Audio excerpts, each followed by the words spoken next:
Buenas tardes. Vamos a ver cómo están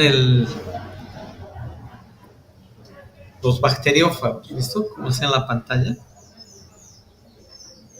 ¿Qué son los bacteriófagos? Los bacteriófagos entonces son virus que atacan a las bacterias. ¿Ok? ¿Qué es un bacteriófago? Los bacteriófagos son virus que infectan a las bacterias. ¿Ya? Lógicamente, estos bacteriófagos van a tener un genoma viral. Los virus son capaces de sobrevivir, pero no de proliferar en ausencia de una célula hospedadora, es decir, en ausencia de una bacteria. La replicación del genoma viral depende de la energía metabólica y la maquinaria de síntesis de macromoléculas del hospedador. Con frecuencia, esta forma de parasitismo genético da origen a la debilitación o muerte de la célula hospedadora.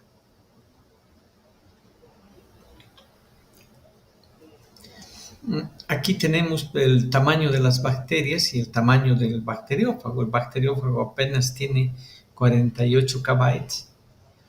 En cambio, las bacterias van a tener desde 580 a 4000 y 5227 kB. ¿Ok?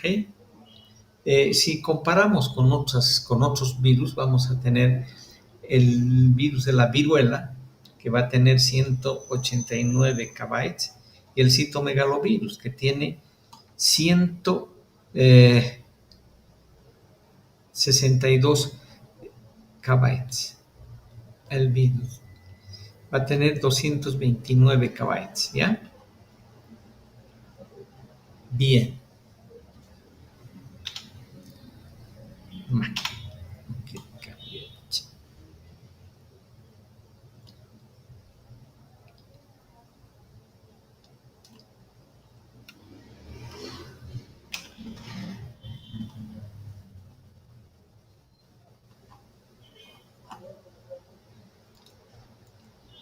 Ya. Aquí tenemos un fago que tiene el ácido nucleico presente en su cabeza. En cambio aquí un fago que no tiene el ácido nucleico.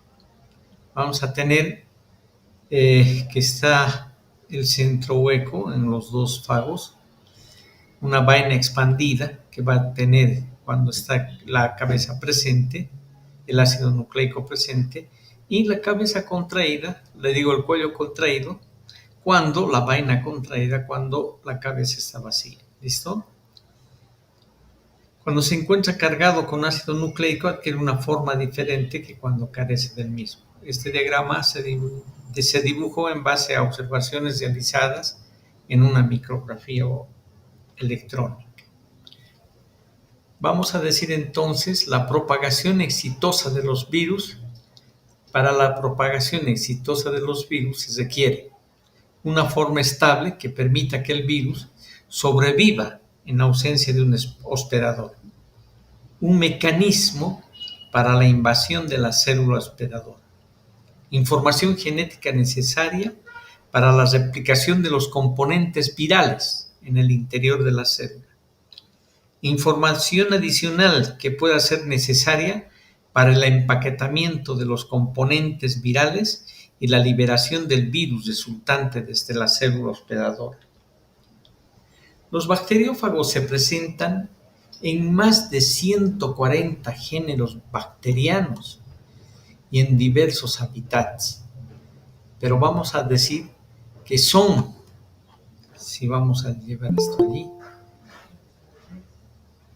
miles de millones de fagos en la Tierra y han evolucionado conjuntamente con las bacterias de las que se alimentaron durante milenios, lo que ayuda a mantenerse su número bajo control. Entonces son miles de millones de fagos que van a atacar a las bacterias. Bien. Las moléculas de ácido nucleico de los bacteriófagos están rodeadas de una cubierta proteínica. Algunos de estos también contienen lípidos. Muchos fagos contienen DNA bicatenario, otros contienen RNA bicatenario, RNA monocatenario y DNA monocatenario. En ocasiones se encuentran bases poco comunes como la hidroximetilcitosina en el ácido nucleico de los bacteriófagos, lo que no pasa en los otros, ¿no? Los bacteriófagos muestran una amplia gama de morfologías. Muchos contienen, como habíamos hablado hace rato, estructuras especializadas con forma similar a las jeringas o colas que se unen a receptores sobre la superficie celular e inyectan el ácido nucleico del bacteriófago en la célula hospedadora. Otros bacteriófagos vamos a tener con aspecto cúbico, filamentoso o pleomórfico. Los bacteriófagos presentan dos modos de replicación o dos modos de propagación, que son los líticos y los atemperados. Los atemperados también se llaman fagos lisogénicos. Los fagos líticos producen muchas copias de sí mismo en un solo brote de crecimiento. En cambio, los fagos atemperados o lisogénicos se establecen en la forma de prófagos, ya sea al volverse parte de un replicón establecido, cromosoma o plásmido, o al formar un replicón independiente. Fagos líticos producen muchas copias de sí mismos.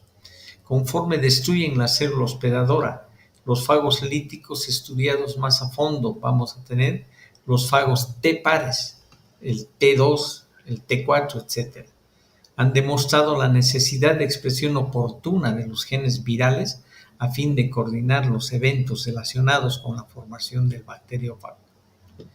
Los fagos atemperados son capaces de entrar a un estado de prófago elíptico, en el cual la replicación de su ácido nucleico está vinculado con la replicación del DNA de la célula hospedadora.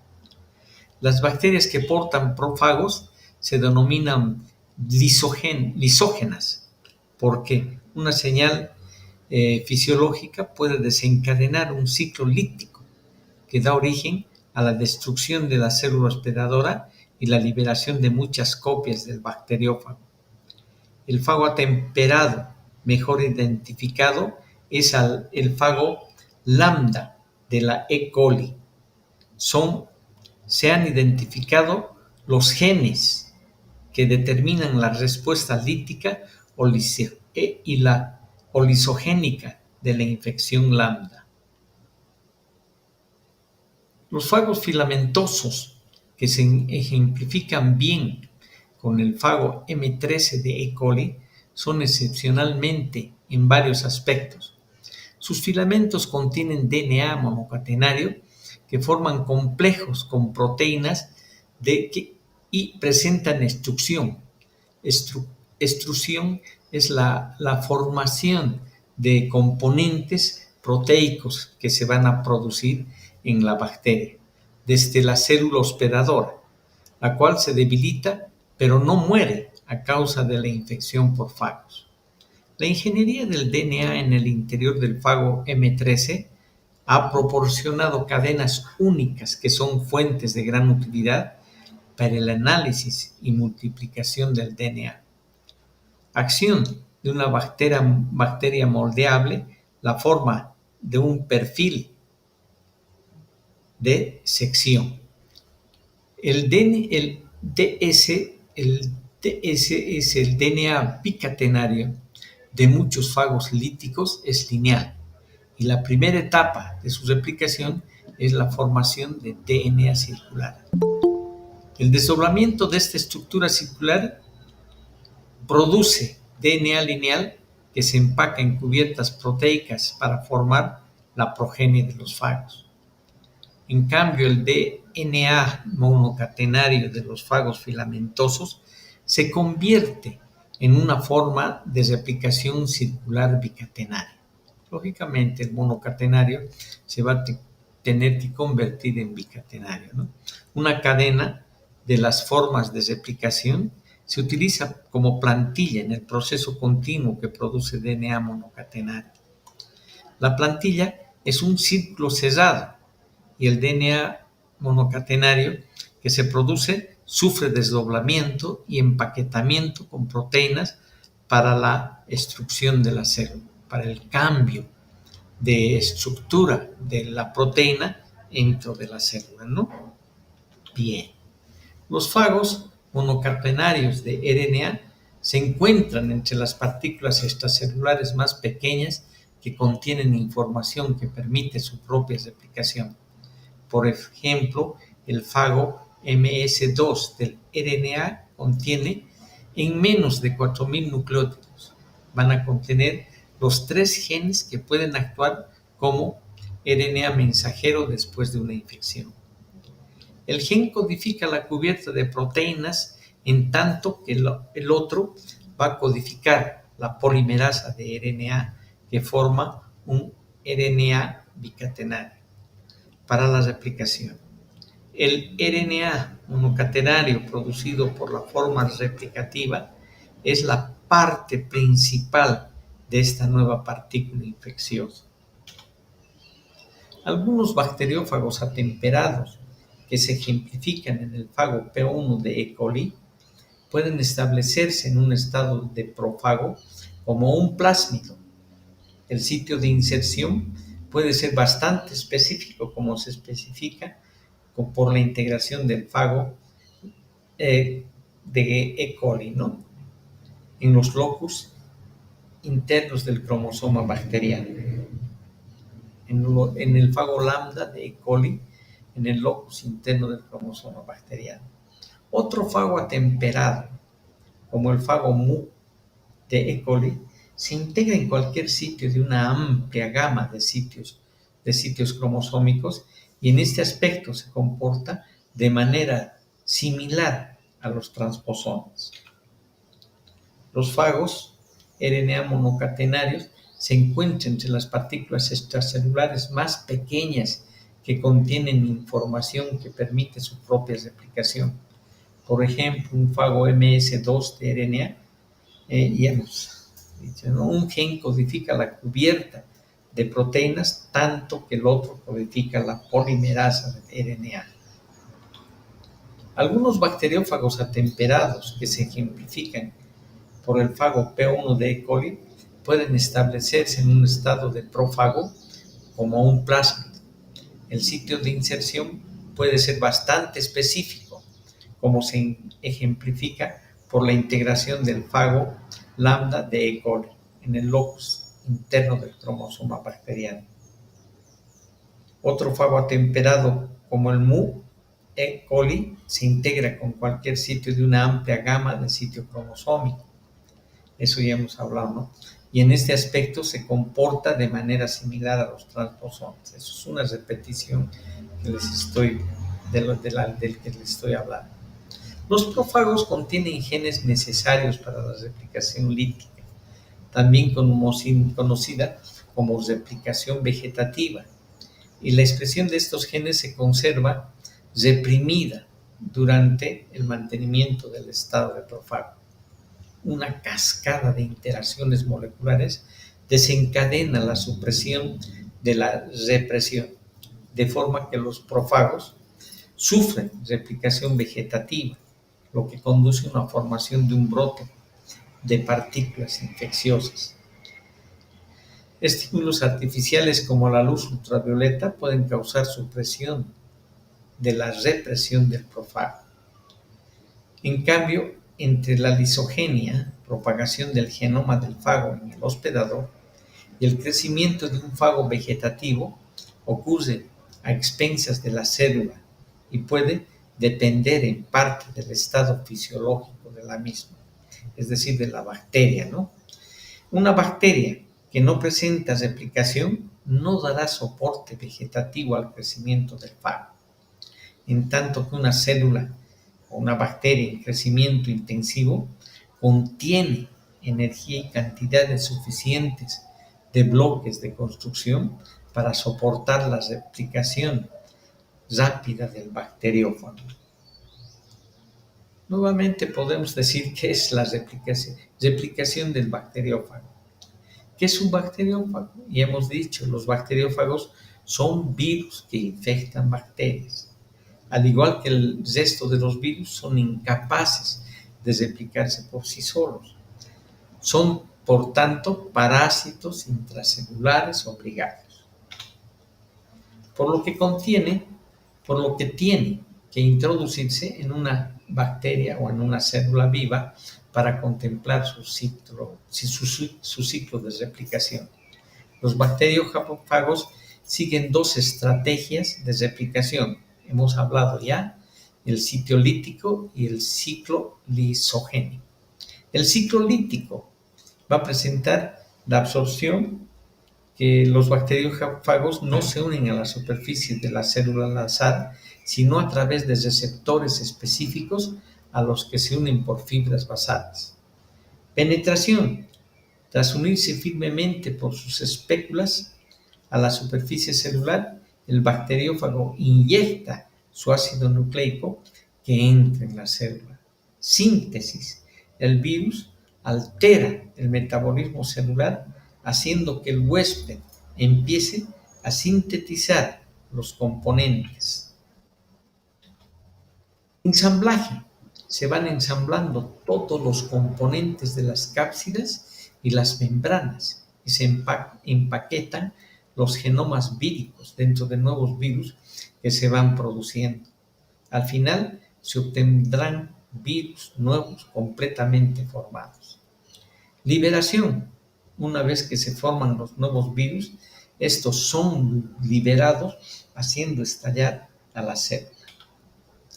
Ciclo lisogénico. Al principio el proceso es el mismo que el ciclo lítico anterior. Se fija a la superficie de la célula hospedadora, le inyecta su material genético, pero en este caso el genoma vírico más bien se va a integrar a la bacteria, lo que ha despertado el interés para su uso en los diferentes propósitos. 1. El tratamiento contra las bacterias resistentes a los antibióticos ha dado lugar a la utilización de bacteriófagos como una alternativa para el tratamiento de enfermedades en humanos. Por ejemplo, el Fagopiodert en el tratamiento del estafilococo aureus resistente a los antibióticos. También se han utilizado genes de los mismos, como las endolicinas, que son proteínas antimicrobianas consideradas como los antibióticos del futuro, ya que pueden usarse como terapéutica contra bacterias. El control biológico ha aprobado el uso de fagos contra bacterias que producen gastroenteritis, por ejemplo con la E. coli y Listeria monocitogénesis, fortaleciendo la seguridad alimentaria. Los bacteriófagos entonces representan una herramienta biotecnológica para el control de bacterias, pero se está realizando la evaluación y la selección y el uso eficiente de esta tecnología. Si las bacterias harían resistencia a los fagos, perderían lógicamente su resistencia a los antibióticos. Entonces tenemos un arma poderosa contra las bacterias, es decir, un arma de doble filo. Porque si hacen resistencia a los fagos, pierden la resistencia a los antibióticos. Y si hacen resistencia a los antibióticos, entonces ganarían los fagos, ¿no? Destrozarían a las bacterias. Bien, aquí tenemos lo mismo, los bacteriófagos, los virus que se comen a las enfermedades humanas. ¿Y por qué no hay un tratamiento con bacteriófagos que se pueda utilizar libremente? Entonces, como ejemplo, le vamos a poner que los bacteriófagos o terapia de fagos es una alternativa a los antibióticos, pero en muchos países aún no se está aprobando su aplicación. En realidad, no sé si en algún país se está utilizando, pero en Bolivia jamás. Hace 3 años los médicos le aconsejaron a Esteban Díaz que se inscribiera en la lista de trasplantes de pulmón después de batallar casi toda su vida contra la fibrosis quística. Yo conozco a tres amigos que tenían sus padres, una mamá y sus 2 papás de los chicos, fibrosis quística. Esta enfermedad los ha matado y se han muerto la señora y los señores. En cambio, la enfermedad causada por producción excesiva, se produce una producción excesiva de moco en los pulmones y en el páncreas, dejando a los pacientes extremadamente vulnerables a las infecciones bacterianas.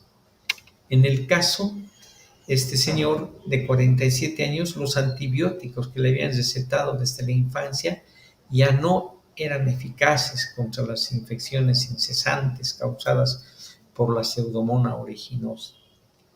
Esta era la que causaba la fibrosis quística, una bacteria que ahora se clasifica como una superbacteria.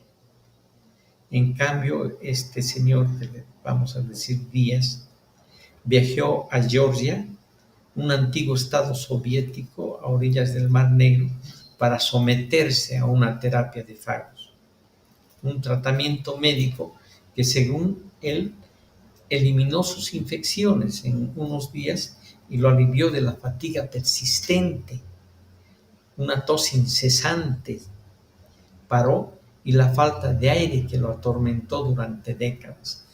Entonces, imagínense, durante años, desde chiquillo, desde sus 7 años ha padecido esto hasta que cumplió sus 47 años y recién se sometió a una terapia de fagos, ¿no?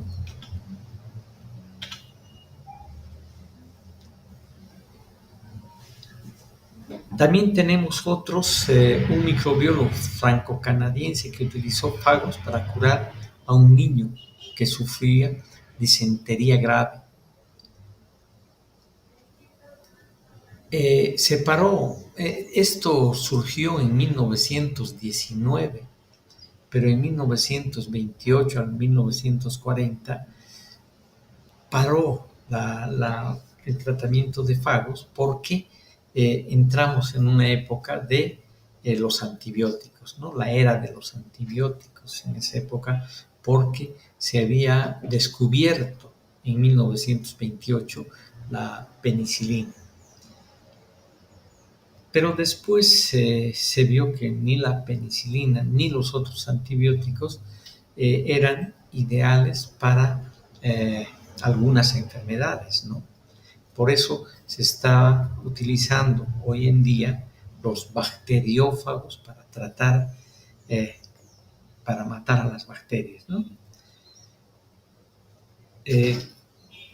Lamentablemente teníamos uno de los que más utilizaba, que más descubrimientos hizo, era Eliava, un médico, un joven científico que cayó en desgracia con el régimen de José Stalin y fue ejecutado en 1937. Qué increíble cómo lo mataron al señor. Pero el instituto siguió en pie y ahora jugaré un papel clave en la retrointroducción al mundo del alcance y el potencial de la terapia con fagos.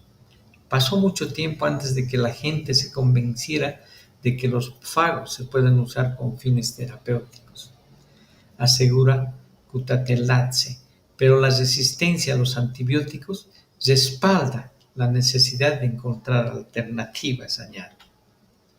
Cada vez más pacientes extranjeros llegan a ese instituto Eliava en forma de soluciones a sus enfermedades. Y hay varias enfermedades, por ejemplo, como la fibrosis quística, que se le ha apoyado en grande se han advertido, y varias otras enfermedades se han advertido repetidamente a pacientes contra el uso de fagos para el tratamiento.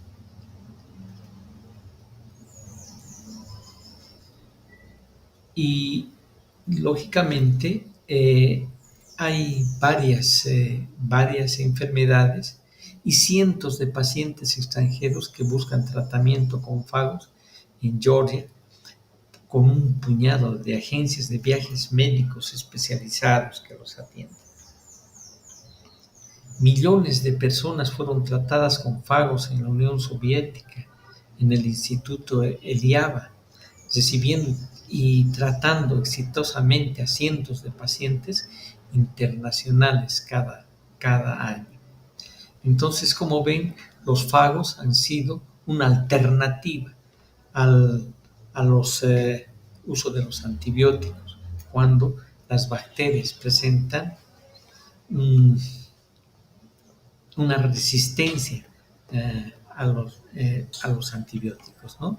Entonces se ha usado estos bacteriófagos, pero lamentablemente en nuestro país no se usa esto. Y como les digo, he visto morir a mamás y papás de unos amigos con fibrosis quística. Lamentablemente, porque se podía usar este tratamiento. En Francia se han usado heridas con quemaduras infectadas, con bacterias resistentes, ¿no? Y los fagos deben coincidir con las bacterias que infectan para obtener resultados más efectivos. Las preparaciones médicas deben actualizarse periódicamente, lo que dificulta que cumplan las pautas occidentales establecidas que se diseñaron para los antimicrobianos convencionales. El papel de los fagos es salvar las vidas de los ciudadanos y un paciente estadounidense y una británica con fibrosis quística, entonces han sido tratadas con superbacterias, con superbacteriófagos, y los pacientes salvaron la vida, ¿ya? En realidad es un cóctel de virus que salvó de la muerte a la señora y al señor. Bien.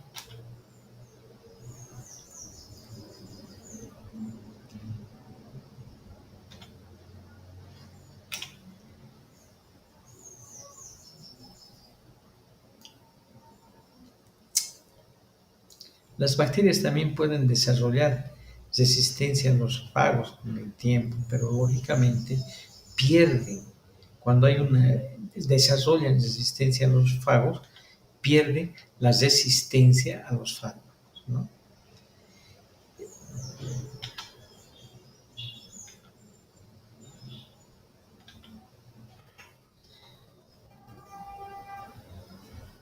Y lo que se dice es que la terapia con fagos no sea un tratamiento que más bien sea un tratamiento fácilmente disponible en la medicina moderna. Bien, con eso entonces hemos terminado la clase. Nos vemos la próxima semana. Un gustazo